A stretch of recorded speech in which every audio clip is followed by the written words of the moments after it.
Jean 8, le verset 32.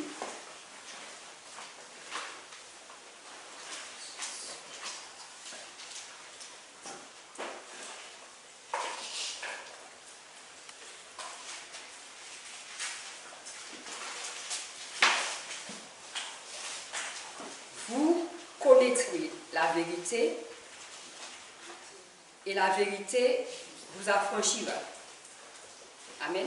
Amen. Je dois jeûner avec la sœur Myriam pour la prière. Notre Père, notre Dieu, créateur du ciel et de la terre, nous te remercions, Seigneur, pour ce moment de sabbat que tu nous permets de prêcher ta parole. Seigneur, merci pour cette opportunité que tu nous donnes. Mais prosterner devant toi, nous te demandons de nous pardonner, de nous laver de tout péché, de tout souvenir, et que seule ta volonté soit faite dans nos vies. Seigneur, bénis celui qui aura parlé en ton nom. Seigneur, permets qu'il soit caché derrière la tête, toi seul soit vu et entendu, Seigneur.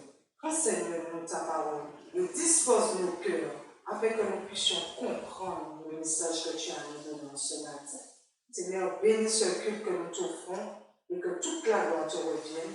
C'est au nom de Jésus nous t'avons prié pour la gloire de ton Seigneur. Amen. Amen. Mes louanges, numéro 252. Jésus, il t'appelle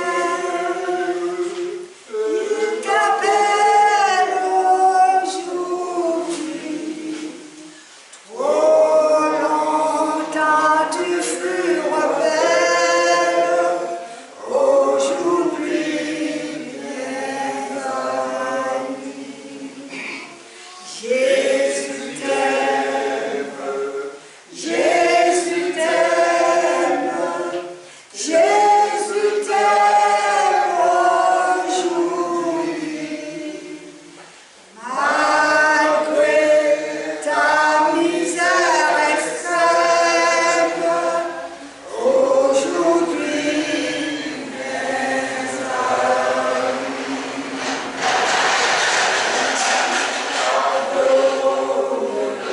Il pardonne aujourd'hui. Reçois le salut qu'il donne. Aujourd'hui, viens à lui. Il efface tes péchés aujourd'hui. Ce jour est un jour de grâce.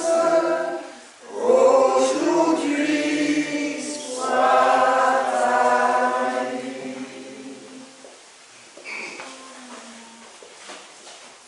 La parole est au frère Bétrel pour le culte de la matinée. Bonjour frères et sœurs. Que la paix de notre Seigneur Jésus-Christ soit avec chacun de nous en ce matin. Une bienvenue à tout un chacun et que le Seigneur nous bénisse abondamment ce jour.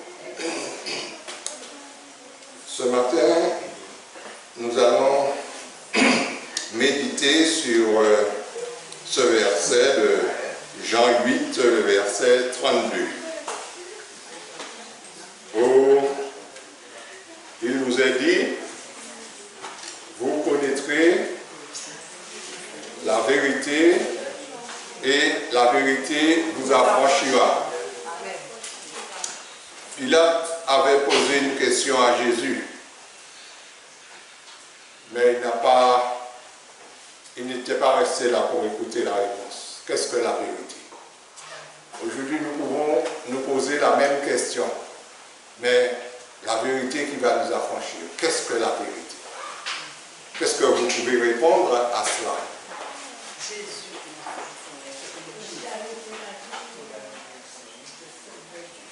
C'est vrai, le Seigneur dit,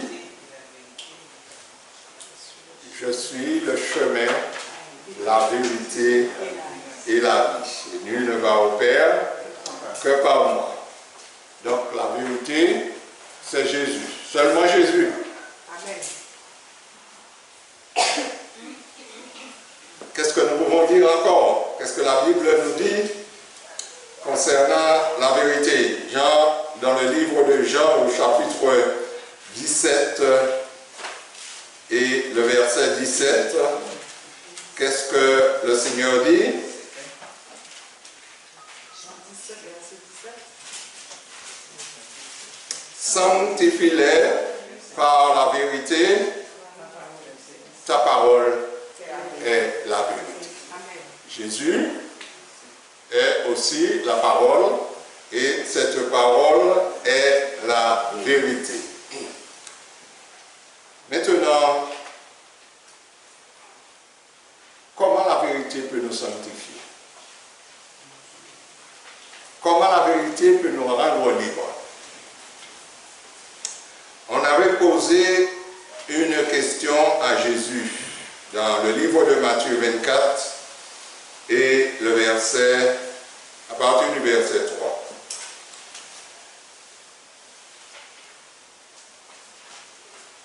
Il s'assit sur la montagne des Oliviers et les disciples vinrent en particulier lui faire cette question. Dis-nous quel sera le signe de ton dis-nous quel sera les signes de ton avènement et de la fin du monde. Quel était le premier signe que le Seigneur a annoncé? Prenez garde que personne ne vous séduise. Exactement. Prenez garde que personne ne vous séduise. Est-ce que nous ne nous sommes pas laissés séduire parfois? Nous avons reçu un évangile depuis lorsque les premiers chrétiens, les premiers disciples sont arrivés, les premiers missionnaires, je dirais, sont arrivés sur le sol de la Martinique. Nous avons reçu un évangile. Mais est-ce que cet évangile était la vérité? C'est ce qu'on nous a offert, n'est-ce pas? Nous n'avons pas trié. Et nous avons reçu cela encore dans la peur. Parce qu'il y avait une peur qui accompagnait cela. N'est-ce pas, lorsque les prêtres venaient à l'époque de mes parents, ils disaient, ils avaient le droit même de vous gifler. Lorsqu'on les voyait, eh bien, on s'inclinait. On était dans la peur. Et c'est tout ce qu'ils disaient qui était la vérité. Mais n'est-il pas de même pour nos pasteurs aujourd'hui? Qu'est-ce que la vérité? Dans le livre Jésus-Christ, à la page 123,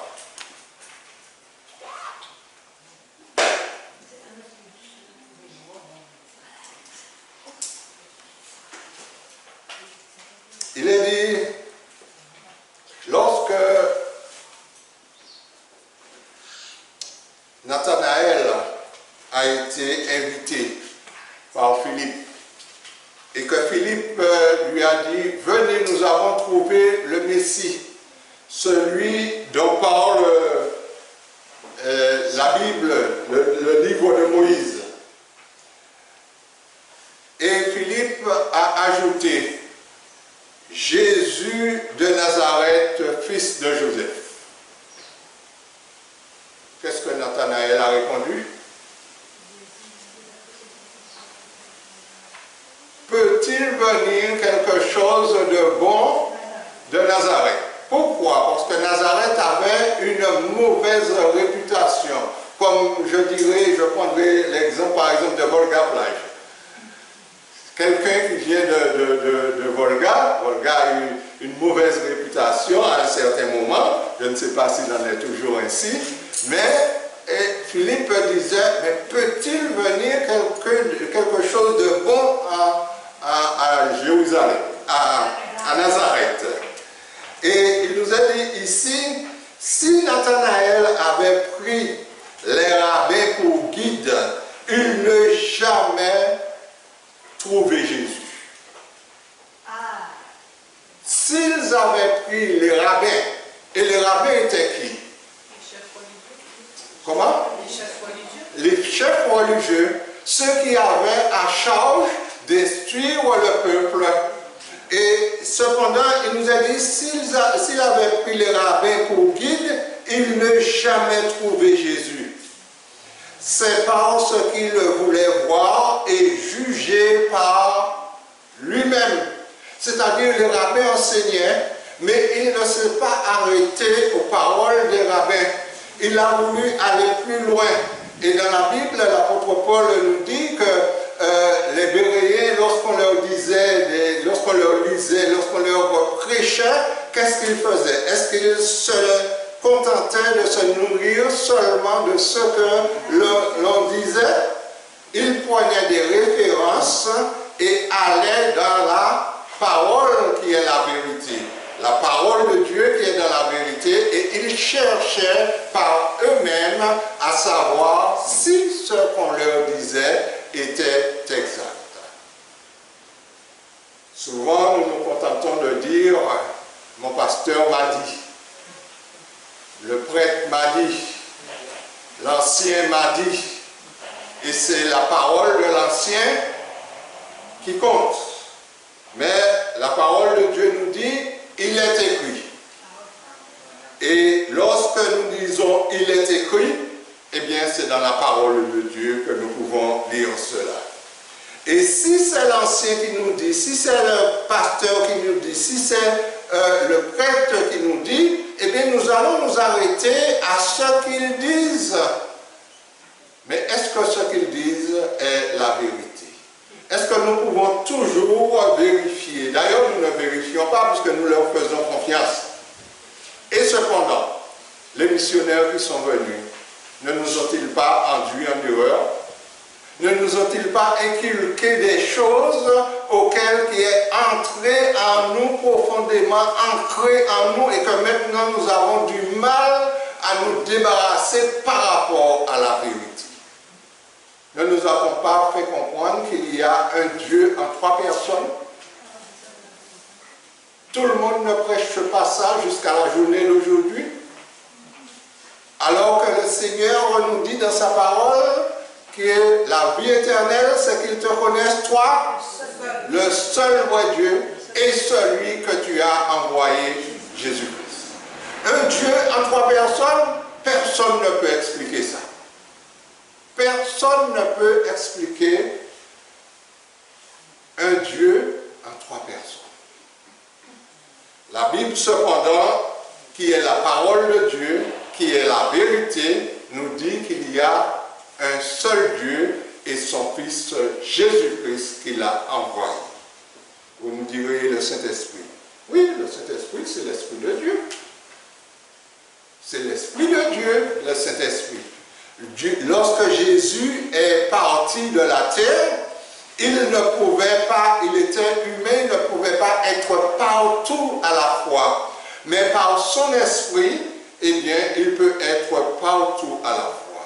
Et le consolateur aussi, c'est le Saint-Esprit. Bien, c'était une parenthèse pour nous faire comprendre que nous avons été trompés, nous avons été égarés, mais nous devons être comme Nathanaël. Car il a dit, c'est parce qu'il a voulu voir et juger par lui-même qu'il devint un disciple. Aujourd'hui, beaucoup de personnes sont retenues loin du bien par lequel il partit pris. Il en serait tout autrement si elle voulait venir y voir. Parce que lorsque il a dit, peut-il venir quelque chose de bon à Nazareth? Philippe n'a pas discuté. Philippe lui a dit tout simplement, viens et vois. Et à ce moment-là, il est venu effectivement. Et lorsqu'il est venu, Jésus lui a dit, Voilà un Israélite chez lequel il n'y a point de faute. Il posa la question à Jésus, mais d'où me connais-tu? Et Jésus lui dit, quand tu étais assis sur le figuier, là, je t'ai vu. Et il commence à comprendre avec qui il a affaire. Il a dit, on ne peut pas venir à la connaissance de la vérité aussi longtemps qu'on se fie à une autorité humaine.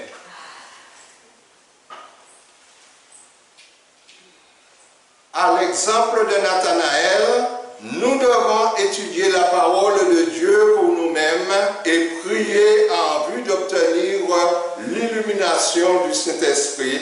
Il nous apercevra dans le lieu secret de la prière comme il a aperçu Nathanaël assis sous le figuier. Celui qui vit Nathanaël plutôt sous le figuier, des anges sont envoyés dans le monde de la lumière auprès de ceux qui cherchent humblement la direction divine.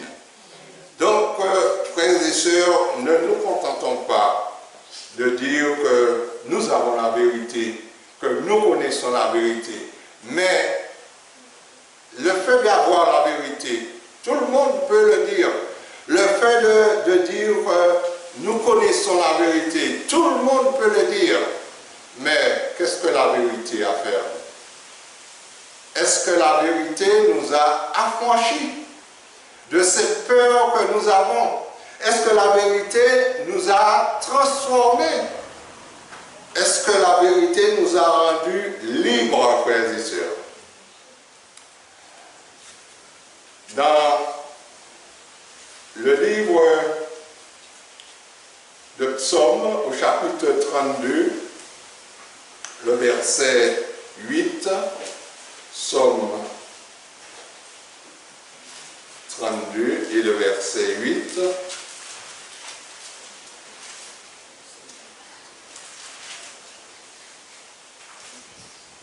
le Seigneur nous dit ceci, puisqu'il nous a dit que nous devons étudier pour nous-mêmes. Je t'instruirai, je te montrerai la voie que tu dois suivre.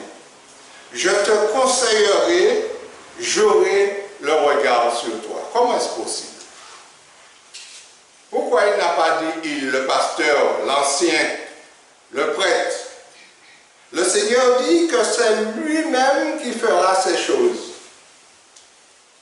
Je t'instruirai, je te montrerai la voie que tu dois suivre, j'aurai le regard sur toi. Et il nous dit au verset 9, ne soyez pas comment? Comme un cheval ou un mulet sans intelligence. Parce que c'est lui-même qui cherche, qui nous conduit, qui nous instruit. Comment il peut le faire? Si comme Nathanaël, nous étudions, si comme les Béréens, nous regardons tout ce qu'on nous dit, et est-ce que c'est exact? Eh bien, par la prière, nous allons prier. Avant d'ouvrir la parole de Dieu, normalement, nous devons demander au Seigneur de nous illuminer par son Saint-Esprit pour que nous puissions comprendre, de nous ouvrir l'intelligence pour comprendre. Et il nous illuminera, il nous fera comprendre, quel que soit le passage de la parole de Dieu, il nous fera comprendre ce passage-là. La Bible s'explique par elle-même. Un verset est expliqué par un autre verset. Et le Seigneur nous conduira, nous amènera à comprendre sa parole. Et à partir de ce moment-là, que nous serons libres. Parce que nous n'allons pas attendre sur quelqu'un pour nous expliquer de A à Z la parole de Dieu. Il faut des instructeurs. Je ne dis pas non. Il faut des instructeurs. Mais il ne faut pas que nous restions non plus des nains spirituels, des mendiants en quelque sorte, voulant toujours prendre, mais il faut que nous puissions nous nourrir, ne pas rester au lait, en quelque sorte. Lorsque vous avez un bébé, vous lui donnez au départ du lait, ensuite vous faites des purées de pommes de terre et autres, et de suite en suite jusqu'à ce qu'il arrive à manger son fruit à pain, son dashi. Mais il n'est pas tout le temps au lait. Mais pourquoi resterons-nous au lait ici? Alors, nous devons pour cela avoir ce désir d'étudier la parole de Dieu. Qu'est-ce qu'il nous a dit dans le livre de Jérémie? Nous allons lire un autre passage dans toujours Jésus-Christ à la page 226. 226 de la page.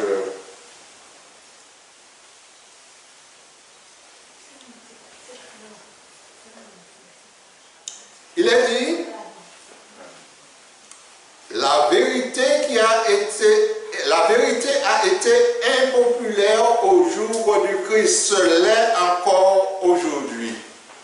Lorsque nous parlons de la vérité, ça a été il y a plus de 2000 ans, au temps du Christ. La vérité a été impopulaire.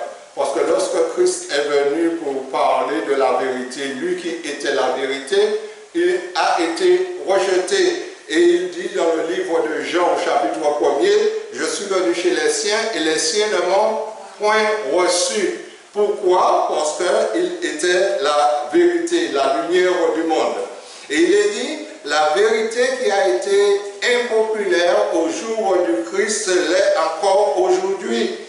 Elle est devenue impopulaire depuis que Satan l'a fait prendre en dégoût par les hommes en leur offrant des fables qui flattent leur vanité. Nous savons, mais non, tu n'as pas besoin de connaître, tu écoutes le prêtre, tu écoutes le pasteur, tu n'as pas besoin d'étudier, le Seigneur est bon, le Seigneur va comprendre, donc tu n'as pas d'effort à faire. Et il est dit, ne sommes-nous pas confrontés aujourd'hui par des théories et des doctrines privées de tout fondement biblique? Aujourd'hui, on nous parle du sabbat lunaire, on nous parle de beaucoup de choses qui nous égarent. On nous dit que les commandements de Dieu ne sont pas valables, on nous met à l'aise. Tu n'as pas besoin d'observer les commandements de Dieu. C'est une vérité pour eux. La loi a été abolie, clouée à la croix. Et donc, toutes ces choses sont, les commandements ne sont plus valables. Jésus les a observés pour nous. Et il nous a dit, on s'y attache avec autant d'obstination que les Juifs ne montrèrent pour leur propre tradition. Ils avaient leur tradition au temps de Jésus aussi. Et ils tenaient fermement à cette tradition. Et lorsque Jésus leur apportait la vérité, eh bien, à partir de ce moment-là, ils n'étaient pas d'accord avec lui. Ils cherchaient même à le faire mourir. Dans le livre de Jérémie, au chapitre 29, le verset 8, Jérémie, chapitre 29, et le verset 8. Car ainsi par l'Éternel, le Dieu d'Israël, ne vous laissez pas tromper par qui? Il n'est pas dit par leur, il est dit par vos prophètes. C'est-à-dire, il peut être au milieu de nous. Par vos prophètes qui sont au milieu de vous et par vos devins. N'écoutez pas vos songeurs dont vous provoquez des songes. Et lorsque nous lisons au verset 13, il nous a dit ceci. L'Éternel nous parle. Il dit, cherchez, vous me chercherez vous me trouverez, comment? Si vous me cherchez de tout votre cœur. L'Éternel veut que nous le cherchions de tout notre cœur. Et il dit, dans la première partie du verset 14, « Je me laisserai trouver par vous, dit le Seigneur. » N'a-t-il pas dit, « Je vous instruirai, je vous conduirai, je vous montrerai la voie que vous devriez suivre » Et maintenant, il nous dit, si nous le cherchons, nous le trouverons, et si nous le cherchons de tout notre cœur, et je ne me laisserai trouver par vous. Donc, nous avons cette possibilité aujourd'hui, frères et sœurs, de chercher l'Éternel, car il se laissera trouver, et il est d'avis de nous instruire, de nous faire comprendre sa parole. Parce qu'il ne nous a pas donné une parole pour que nous puissions ne pas comprendre. Jésus parlait et même un enfant pouvait comprendre ce que Jésus disait. Dans le livre de Jérémie, toujours au chapitre 17, le verset 5 à 7, Jérémie chapitre 17, 5 à 7. Alors, écoutez ce qu'il a dit là. Moi, je me contente de faire confiance à l'homme, au pasteur, au prêtre, au prophète. Il a dit ici, ainsi parle qui? L'Éternel. Maudit soit l'homme qui se confie en l'homme, qui prend la chair pour son appui et qui détourne son cœur de l'Éternel. Lorsque nous nous confions en l'homme, nous disons que c'est mon instructeur, j'ai confiance en lui, eh bien, voilà le résultat. Là, ce n'est pas une bénédiction, mais c'est plutôt une malédiction. Et il est dit, il est comme un misérable dans le désert. Et il ne voit point arriver le bonheur. Il habite dans un lieu brûlé du désert, une terre salée et sans habitants. L'homme qui se confie en l'homme, c'est sa situation, c'est son état. Jean 17, 17 dit, sanctifie-les par ta parole est la vérité. La parole de Dieu, c'est la vérité, et c'est dans cette parole que nous trouverons la vérité. Devrions-nous mettre notre confiance en l'homme, après avoir lu ce texte de la parole de Dieu? Devrions-nous faire confiance à l'homme? Je ne dis pas qu'on ne doit pas avoir pour instructeur un homme, un pasteur, un prophète. Non. Mais rappelons-nous ce que faisaient les Béréens. Les Béréens, lorsque les instructeurs leur disaient quelque chose, eh bien, ils allaient et par eux-mêmes, et ils lisaient, ils regardaient, et ils comparaient, ils voyaient, ils regardaient si ce qu'on leur disait était exact. Pourquoi ne faisons-nous pas la même chose? Pourquoi nous voulons mettre notre confiance délibérément en l'homme et laisser l'homme décider pour nous? Dans le livre de Jean, chapitre 8, au verset 32, Jean, chapitre 8, et le verset 32,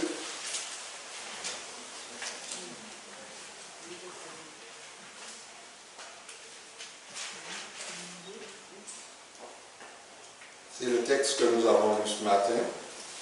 Vous connaîtrez la vérité et la vérité vous affranchira.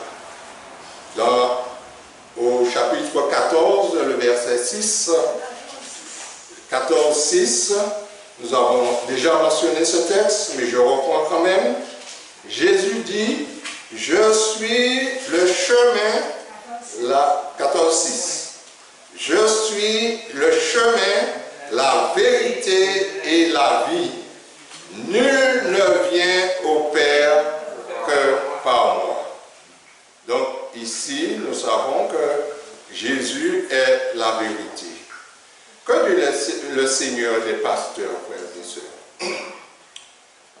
Nous allons lire dans le livre de Zacharie, au chapitre 11.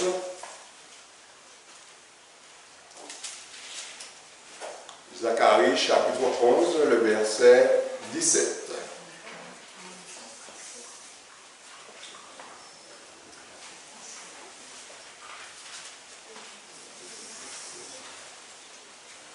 Il est dit ici, malheur au pasteur de Néa qui abandonne ses brebis. Que l'épée fonde sur les bras, sur son bras et sur son œil droit, que son bras se dessèche et que son œil droit s'éteigne. Vous savez, frères et sœurs, les pasteurs se pèsent eux-mêmes. C'est-à-dire, ils sont là pour pouvoir avoir, comment on pourrait dire, les ressources, s'adresser, oui, avec les ressources des membres. Vous savez qu'il y en a des églises qui sont des hommes, des pasteurs qui s'appellent prophètes, qui sont extrêmement riches et qui font de très grandes églises. Et plus il y a de l'espace, plus il y a du monde et plus il y a de l'argent. Et puis en plus, il y a des miracles qui se font. Et les miracles, le plus souvent, se font payer. Ils vendent de l'eau bénite, ils vendent de toutes sortes de choses pour avoir de l'argent. Ils sont insatiables et ils n'ont jamais assez. Le Seigneur Jésus a-t-il donné cet exemple-là? Qu'a-t-il fait payer? Il a nourri 5000 personnes. Il a fait payer quelque chose. Il est mort sur la croix. Il a demandé quelque chose à quelqu'un. Alors que nous étions ennemis de Dieu lorsqu'il a fait ces choses-là. Nous ne le reconnaissions même pas. Il est venu mourir pour nous. Et cependant, il nous offre le salut gratuitement.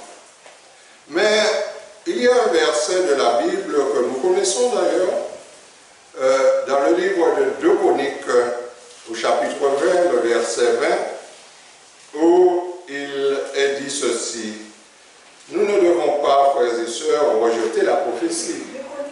20. Nous ne devons pas, parce que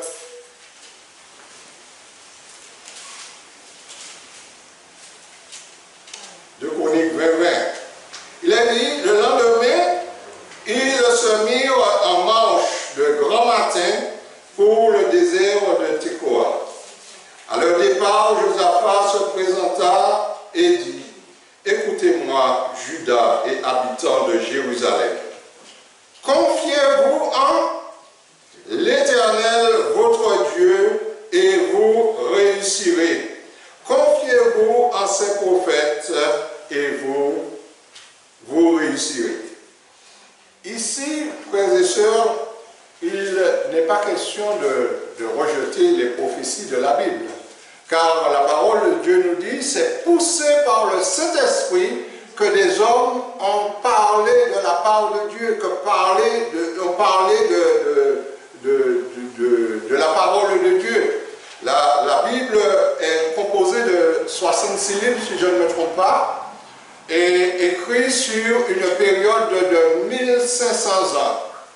Le premier n'a pas connu le dernier. Ils ne se sont pas connus entre eux. Et cependant, tous, ils sont en harmonie à travers ce récit biblique.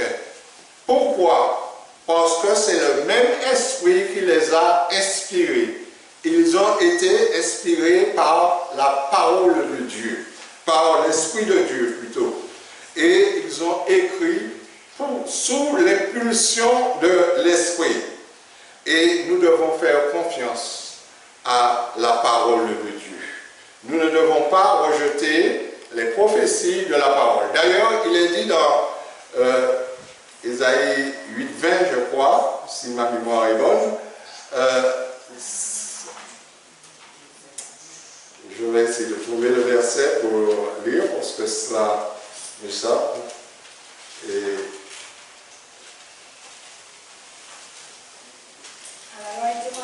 Voilà. À la loi et au témoignage, s'il ne parle pas ainsi, il n'y a point d'horreur pour le peuple. Ils peuvent venir avec toute leur philosophie, toute leur histoire, mais s'ils ne parlent pas selon la parole de Dieu, à la loi et au témoignage, il n'y a point d'horreur pour le peuple. Dans Ésaïe 40, le verset 31, Ésaïe 40,